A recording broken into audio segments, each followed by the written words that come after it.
불빛이 빛에 나오는 텅 빈 술집 안에 알코올 중독자인 한 남자가 홀로 앉아서 술을 마시면서 이렇게 중얼거리기 시작합니다. 하늘에 계신 허무한 우리 아버지, 아버지의 이름이 허무하게 빛나시며 나라가 허무하게 임하시며 아버지의 뜻이 하늘에서와 같이 땅에서 허무하게 이루어지소서.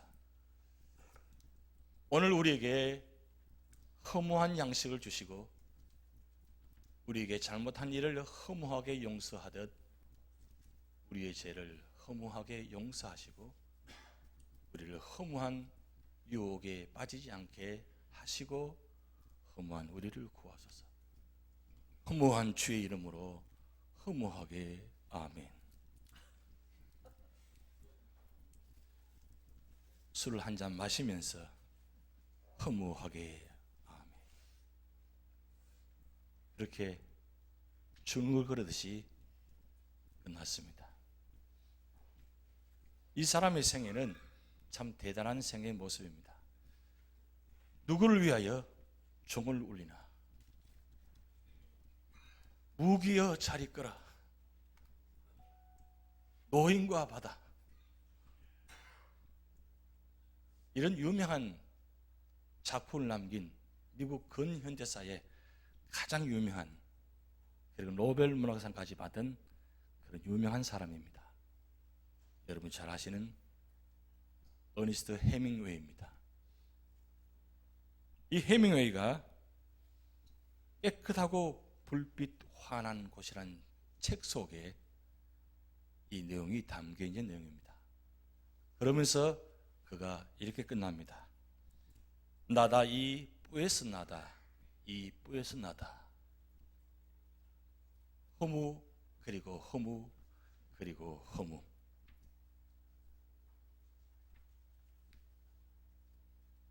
요즘 과테말라 단기 선교 하시는 분들은 저 말을 아실 겁니다. 나다 이 뿌에스 나다 이 뿌에스 나다. 그렇게 그가 허무하게 외치다가 1961년 7월 2일 그가 가지고 있는 엽총을 가지고 입에다 넣고 총을 쏘서 자살했습니다. 그래서 미국의 많은 사람들이 이때 많은 슬픔에 잠겼습니다. 그렇게 유명한 작품을 남기고 많은 사람들에게 참 많은 영향을 끼치면서 많은 감동을 주고 또 영화까지 만들어져서 많은 사람들에게 감동을 받았는데, 그 사람의 생애의 마지막이 허무 그리고 허무 그리고 허무 하다 외치다가 자기가 갖고 있는 총을 가지고 자살해버리는 그 끝난 모습. 그러면 그의 삶 살아온 모든 모습들은 뭐냐 이거죠. 결론이 그렇게 날 수밖에 없었는가? 그렇게 위대한 작품을 남기고 많은 사람들에게 감동을 주었는데 왜 마지막에 그렇게 허무하게 비참하게 그렇게 끝나버렸는가? 왜 그렇다고 생각하십니까? 헤밍웨이만 그렇다고 생각하십니까? 여러분 우리 삶의 모습은 어떻습니까?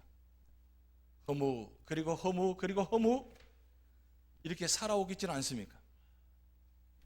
열심히 신앙생활을 하긴 하는데, 예배는 드리는데, 기도는 열심히 하는데 아직도 잡지 못하고, 아직도 만나보지 못하고, 아직도 응답받지 못하고, 여전히 그렇게 살다가 그렇게 왔다가 그렇게 가고, 그저 왔다 갔다 하지 않으면 불안하니까, 그래서 주일날 되면 교회 나오지 않으면 뭔가 불안하니까 교회 나와야 되고, 일주일 내내 다 살아가면서 그렇게 지치면서 힘들게 살아가는데 여전히 허무 그리고 허무 그리고 허무 밖에 없다면 우리 인생이 과연 그렇게밖에 안 되는 인생일까? 저는 한 주간 동안 그 많은 생각을 해보았습니다. 오늘 새벽까지도 과연 우리 인생이 허무일까? 그런데 제 결론은 아니라고. 그렇게 끝나는 인생이 절대 아니다. 왜 그랬습니까? 예수 그리스도 그분이 계시기 때문입니다. 그분이 계시기에 그렇게 허무하게 살아갈 수가 없습니다. 우리 인생은 그저 우연히 왔다가 어쩌다가 어느 가정에 태어나서 그렇게 불평하다가 불만하다가 그렇게 끝나버리는 인생이 아니라는 말씀입니다. 이 해명에 있는 아버지도 자살했습니다. 그리고 그의 생의 모습이 너무나 비참했습니다. 그렇게 화려한 뒷면에는 3번 이혼하고 3번 결혼하면서 정말 비참한 모습, 화려한 것 같은데 명성이 있는데, 그래서 마지막 왜 자살했는가? 그 동기가 뭐냐? 늙어가는 것이 싫다는 거예요. 그것이 다른 사람에게 추하게 보이는 것이 싫다는 거예요.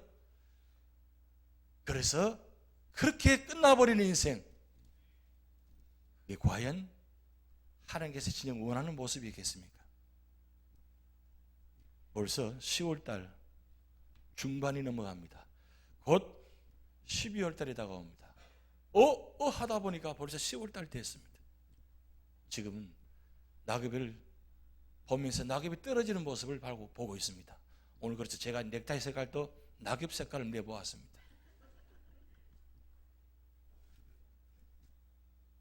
인생의 모습이 그렇게 추한 모습으로 끝날 수 없다는 사실입니다.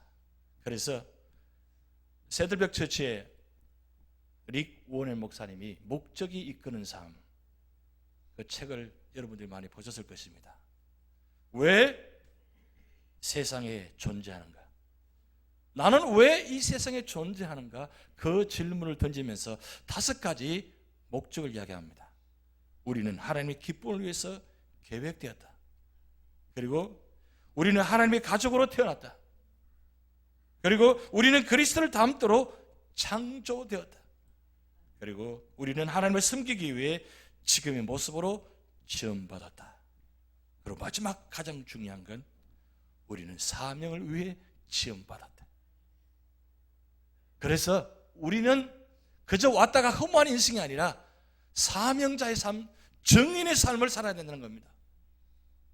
그런데 정인은 보고 듣고 확인한 것을 전할 수 있는 삶이 되어야 됩니다. 보아야만 전할 수 있는 겁니다. 체험해야만 전할 수 있는 것입니다. 오늘 사도 바울은 그의 전생애를 통해서 그것을 위해서 살았고, 그것을 위해서 목숨을 바치고 있고, 그것을 위해서 분열이 일어났고, 그것을 위해서 지금도 죽음의 상황 앞에서도 분연히 모든 사람들에게 외치고 있는 그런 모습입니다. 그의 모습을 보면 첫째는 오늘 1절 말씀처럼 나는 범사의 양심을 따라 하나님을 섬겼노라. 정인의 삶은, 사명자의 삶은 범사의 양심에 따라 하나님을 섬기는 삶의 모습입니다. 하나님께서는 우리 마음속에 양심을 주셨습니다. 이 마음속에. 그래서 이 양심을 통해서 우리 안에 내주하시고 말씀하십니다. 그것이 뭐냐면 하나님 말씀대로, 하나님 지음받은 대로 창조되었기 때문입니다. 그래서 언제나 우리 삶의 자리가 모든 일에 하나님 주신 마음을 가지고 살아야 됩니다. 근데 왜 그렇게 살지 못하느냐? 우리 마음속에 죄성이 있다 보니까 언제나 우리 마음에 두 자아가 있어서 하나님을 섬기고자 하는 마음이 있는 반면에 하나님을 떠나려고 하는 마음, 이 두 마음이 늘 공존하다 보니까 어느 쪽을 선택하느냐에 따라서 때로는 한쪽으로 치울 수도 있고, 때로는 부족할 때도 있고, 때로는 연약할 때도 있고, 때로는 실족할 때도 있고, 때로는 실패할 수도 있습니다. 그런데 정인된 삶은 언제나 중심에 하나님 중심으로 살아갑니다. 그래서 그의 삶의 모든 모습이 하나님을 위해서 살아갑니다. 그래서 삶의 자리마다 언제나 내 있는 자리가 하나님을 섬기며 살아갑니다. 비록 그 환경이 연약하고 부족하고 힘들고 어렵고 때로는 공고하다 할지라도 그 환경을 바라보지 않고 언제나 하나님 중심으로 하나님을 위해서 살아갑니다. 모든 연결을 하나님과 연결되어서 시작합니다. 내 삶을 보면 너무나 힘이 듭니다. 하나님이 없는 것 같습니다. 그런데 믿음의 삶은, 정인의 삶은, 하나님 만난 삶은 하나님이 없는 것이 아니라 없는 것처럼 보이지만 언제나 하나님이 있는 것처럼 생각하고 하나님을 바라보고 문제를 바라보고 그 문제를 하나님 마음으로, 하나님 방법으로 해결하려고 노력합니다. 그리고 그 자리가 그냥 인간의 모습으로 끝나는 것이 아니라 하나님을 숨기며 하나님의 자리가 나타나고 언제나 결론은 하나님 이름이 드러납니다. 사람의 이름으로 끝나는 것이 아니라 사람의 영광으로 끝나는 것이 아니라 언제나 하나님 결론으로 하나님께 영광이 되고 하나님 그것으로 은혜로 끝나게 되어 있습니다. 그것이 바로 정인된 삶의 모습입니다. 그래서 그분의 삶에는 언제나 그분의 모습은 감춰져 있고 하나님의 형상만 나타납니다. 하나님의 모습만 나타납니다. 그래서 그분의 모습을 보면 언제나 은혜가 충만합니다. 언제나 그 삶의 모습은 사랑이 충만합니다. 왜냐하면 하나님과 함께 계시기 때문에, 그리고 하나님을 숨기는 삶의 자세이기 때문에 그 자리는 언제나 겸손합니다. 다 내려놓습니다. 내가 드러나는 것이 아니라 언제나 겸손한 마음으로 내려놓고 그 모든 자리는 오직 하나님께 영광, 솔리데 글로리아, 오직 하나님께 영광만 돌립니다.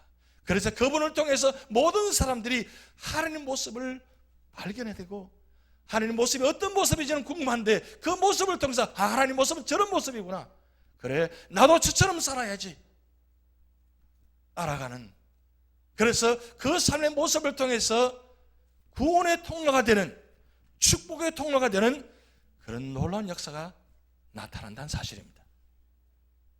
그리고 사도 바울의 모습을 통해서 두 번째 모습을 발견할 수 있는데, 그것은 부활의 확신을 가지고 사는 삶의 모습입니다.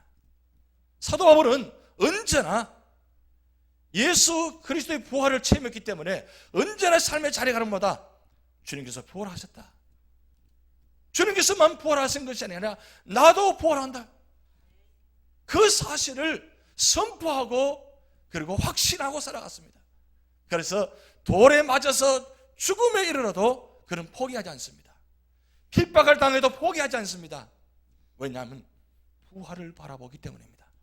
나만 부활을 확신하는 것이 아니라, 나만 부활을 갖고 있는 것이 아니라 복음을 받아들이고 모든 믿는 자는 다 부활한다, 그 확신을 그는 가는 곳마다 선포했습니다.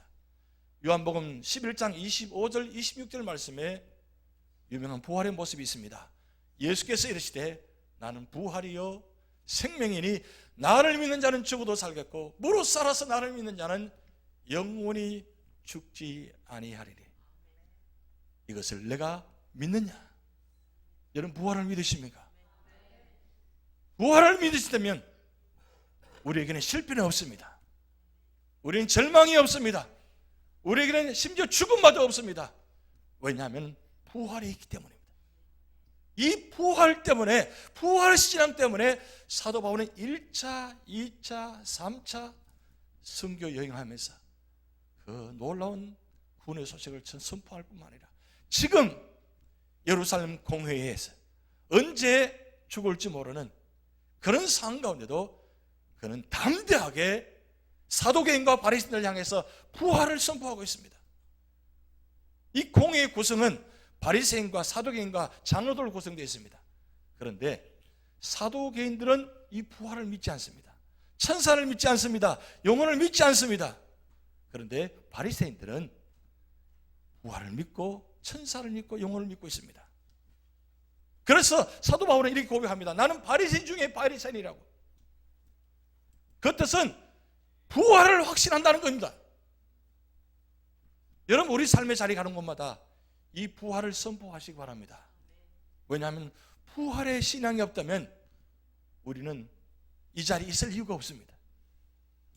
그토록 70년 동안 80년 믿어왔는데 부활이 없다면 그게 얼마나 헛것입니까?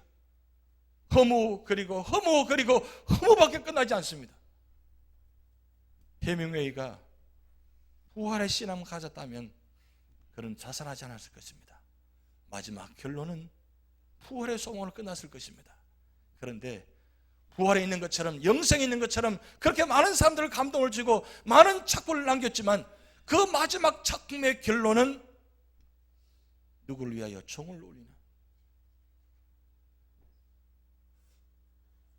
무기여 차리거라.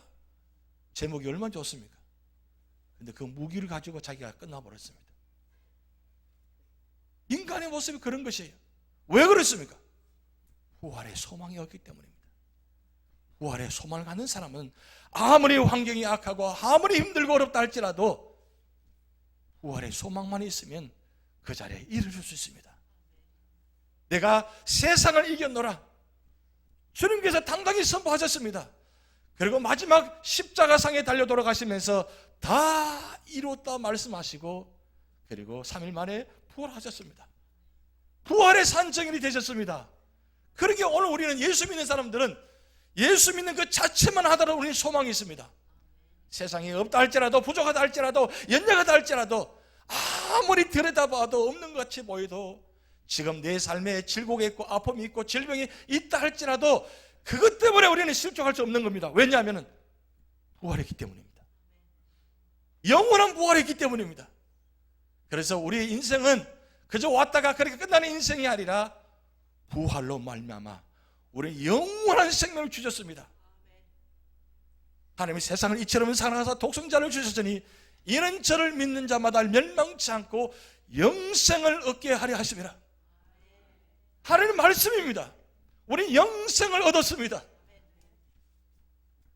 그럼 이제부터는 어떻게 살아야 된다고요? 사도 바울은 오늘 마지막 11절 말씀에 목적이 이끄는 삶을 사셔야 됩니다. 오늘 11절 말씀 이렇게 말씀 나타납니다. 그날 밤에 주께서 바울 곁에 서서 이르시되 담대하라. 내가 예루살렘에서 나의 일을 증언하는 것 같이 로마에서도 증언하리라 하리라 하시니라. 사도 바울은 지금 예루살렘 공회에서 2년 동안 있으면서 언제 풀려날지 문제뿐만 아니라 언제 죽을지 모르는 그런 사면초가의 상황이 있습니다. 심각합니다. 앞이 보이지 않습니다. 캄캄합니다. 하루라도 빨리 나가서 복음을 전해야 되는데 그건 2년 동안 그 감옥에 있으면서 공회에서 얼마나 힘든지 모릅니다. 그런데 하나님께서 그날 밤에 곁에 서서 말씀합니다. 담대하라. 담대하라. 예루살렘에서 증언한 것 같이 로마에 가서도 증언하리라. 사도 바울은 예루살렘에서 끝난 인생이 아니라는 말씀입니다. 사도 바울은 로마까지 가야 되는 인생입니다. 여러분, 유저지 오신 이 인생이 유저지에 끝난다고 여러분 생각되십니까? 유저지가 마지막이라고 생각되십니까? 우리는 유저지가 마지막이 아닙니다. 그럼 아직도 떠나야 된다고요? 그 떠나면 잘못 해석하시면 안 됩니다. 우리 마지막 자리는 언제나 사명자의 자리입니다. 정인의 삶의 자리입니다. 왜 우리가 유저지에 왔습니까? 유저지에서 30년, 40년 사셨는데 40년 동안 살아오시면서 어떻게 살아오셨습니까? 살기 바쁘게 그렇게 힘들게 그렇게 살다 보니까 여기까지 왔습니까? 남은 것이 무엇입니까? 남은 결론이 애기 보는 것입니까? 그렇게 살다가 그렇게 끝나는 인생입니까? 이제는 아닙니다.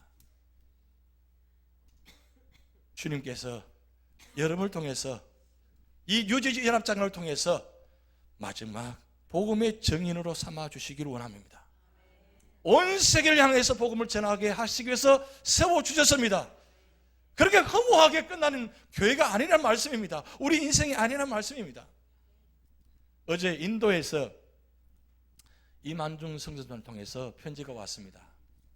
편지가 왔는데 직접 그 로힌 목사님 계시는 곳에 찾아가서 거기서 만나서 사진도 찍어서 보내고 그렇게 했는데 여러분, 저 모습은 어떤 곳에서 가정 예배를 드리는 장면입니다.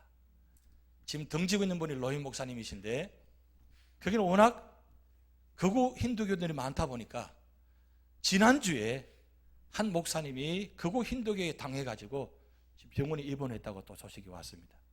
그 정도로 복음 전하기 힘든 곳입니다. 그래서 70명, 80명 이상이 되면 다른 데 집중되기 때문에 감시를 피하기 위해서 흩어져서 때로는 가정 예배를 드리기도 하고, 그래서 지금 저 이망정 선교사님 오셨기 때문에 가정 예배에서 지금 예배를 드리고 있습니다. 그리고 저 장면은 로현 목사님 부부 아들이 같이 함께 있는데 그 뒷배경이 앞으로 교회 건축 부지 장면입니다. 건축 부지 장면인데 지금 현재는 보고만 했지 아직 사진은 못하고 있습니다. 한 15,000불 정도 들여야 저 땅을 살 수 있다고 합니다. 그래서 지금 로이 목사님과 부부와 그 다음에 온 성도들이 한 40명에서 50명 되는데 서로 마음을 합해가지고 지금 모금을 해가지고 땅을 부지를 준비하려고 지금 계획 가운데 있습니다.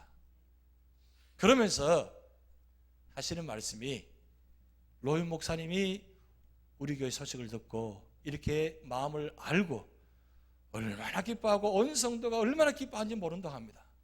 소망 없이 살아가는데 우리는 언제 교회를 하나 지을 것인가, 그렇게 소망 없이 살아오면서 피해 다니면서 숨으면서 가정 예배를 드렸는데 저 부지에는 크리스찬 지역이라고 합니다.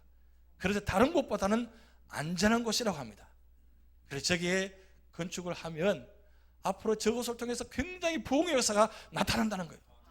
벌써 기대가 소망이 대단합니다. 하나님께서 우리 교회에 사명을 주셔서 저 바탕원 교회가 하나 세워지게 되고, 그리고 저곳에서 하나님 복음이 선포되어지고 인도가 복음화되는 역사를 바라볼 수 있다는 것, 이게 바로 정인의 삶의 모습입니다. 그렇게 왔다가 그렇게 끝나는 인생이 아니라, 허무하게 끝나는 인생이 아니라 마지막까지 사명 주셔서 그 사명을 감당할 때 하나님은 그 사명자를 통해서 하나님을 세우시고 한 사명을 통해서 유럽을 보호하시기는 놀라운 역사가 나타난 것처럼 오늘 인도 지역에 그 바탕 곳에 로힌 목사님을 세우셔가지고 복음을 전해서 그것이 복음화되고 그것을 바라보면서 우리 교회가 선교할 때 하나님은 이 마지막 때에 놀라운 사명을 주신 뜻입니다. 목적이 이끄는 삶 마지막 40일 되는 그 장면에 이런 내용이 있었습니다. 목적을 가지고 사는 것이 참된 삶을 사는 유일한 방법이다. 다른 모든 것은 그냥 존재하는 것이다. 목적이 없는 삶은 그냥 그런 존재로 살아가다 끝나버리는 존재입니다. 그러나 목적을 갖고 가는 분들, 목적이 있는 교회는, 목적이 있는 성도는 그 삶 자체가 참된 삶입니다. 하나님이 기뻐하시는 삶입니다. 그리고 하나님이 축복하는 삶입니다. 사도 바울이 디모데후서 4장 17절 말씀에 이렇게 말씀 나타납니다. 주께서 내 곁에 서서 나를 강건케 하시면 나로 말미암아 전도의 말씀이 온전히 전파되어 이방인으로 듣게 하려 하심이니 내가 사자의 입에서 건지웠느니라. 왜 오늘 23장 11절 말씀에 담대하라 말씀했느냐? 복음을 전하는 사명이 있기 때문에 담대하라는 겁니다. 그 뜻은 내가 너와 함께 하겠다는 뜻입니다. 사명을 감당하는 자는 하나님께서 보호하십니다. 하나님께서 지켜주십니다. 하나님께서 인도하십니다. 그 알기에 사도 바울은 어떤 순간에도 좌절하지 않습니다. 왜냐하면 사도행전 9장에 다메섹 도상에서 만났던 부활의 주님을 만난 것처럼 오늘에게도 주께서 내 곁에 서서 나에게 담대하라 말씀하십니다. 주님께서 친히 찾아오셨어요. 이건 사명자만이 경험하는 은혜입니다. 복음을 전하는 자는 은혜입니다. 그리고 예배드리며 기도하며 믿음의 삶을 사는 사람들에게 주시는 은혜입니다. 어느 순간에 우리에게 곁에 오셔서 내가 너와 함께하니 놀라지 말라, 두려워하지 말라. 나의 의로운 오른손으로 너를 붙잡아 주리라. 분명히 그런 음성을 듣는 믿음의 성도들이 되시기 바랍니다. 기도하시겠습니다. 하나님 아버지,